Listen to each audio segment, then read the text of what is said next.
Hi, it's Lawrence Payne here at Mosaic Workshops. Welcome to Tales in Stone, analysing design and execution of Roman mosaics.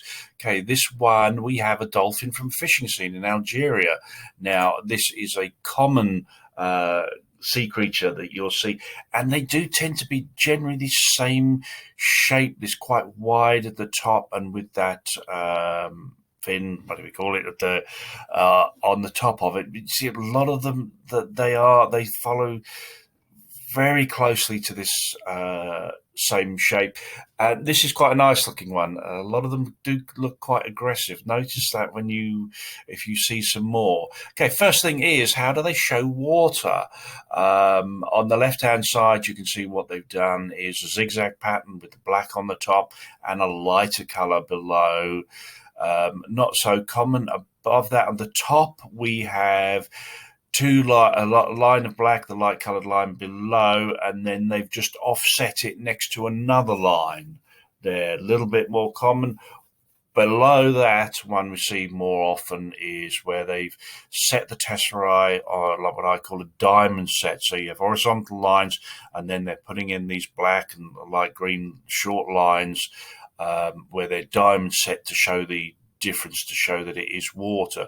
Now, the thing is, if you're using horizontal lines on your background, which generally are, you can see the problems it can cause us. How do you lead off from your little wave marker there? On the top, you can see they've just continued with the diagonal lines, and then that will gradually change into the horizontal. On the lower line of it, so below you got the black, you got the light green, they've got one line of the diamond set. They're using the white tesserae, then they've cut some triangles to flatten off that line, then they've got the horizontal line. So they've not put those triangle cuts directly against the light green.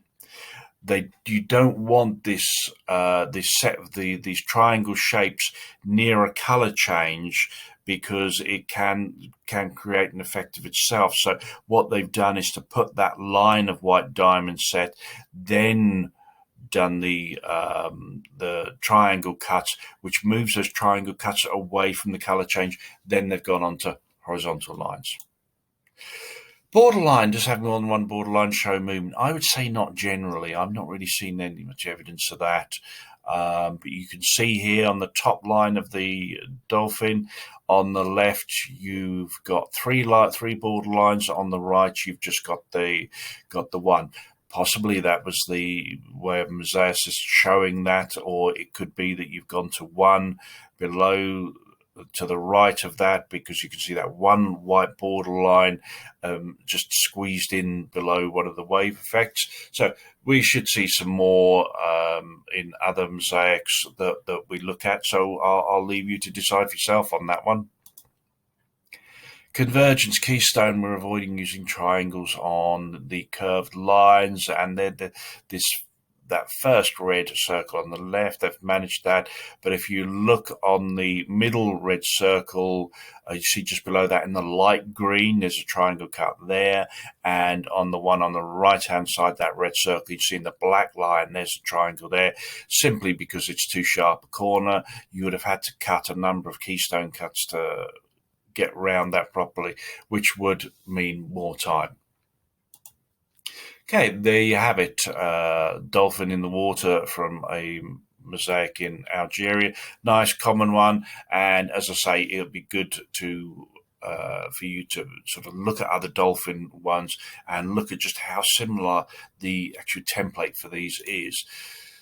And lastly, as usual, if you want any of the publications, these allow you to look more deeply into the mosaics and follow along with what I'm doing. Thanks very much.